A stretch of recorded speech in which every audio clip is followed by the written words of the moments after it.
Hello, and welcome to this tutorial on how to create an Upwork account. Upwork is a professional freelancing platform where you can find clients and bid on projects.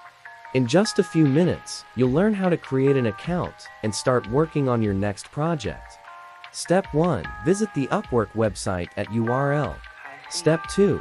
Click on the Sign Up button in the top right corner of the homepage. Step 3. Enter your email address and create a password.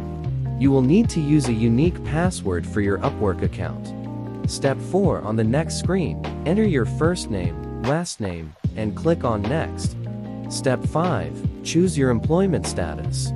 Select one of the options available, such as freelancer or employer. Step 6.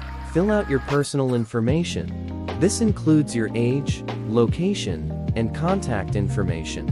Step 7. Choose your preferred payment method. Upwork offers credit cards, PayPal, and bank transfers. Select the method that works best for you. Step 8.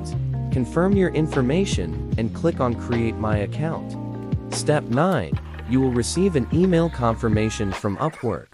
Click on the link in the email to activate your account. Step 10. Welcome to your Upwork account. You can access your account information, projects, and history by clicking on your username in the top right corner of the homepage. Congratulations! You've successfully created your Upwork account. Now, you can start searching for clients and offering your services.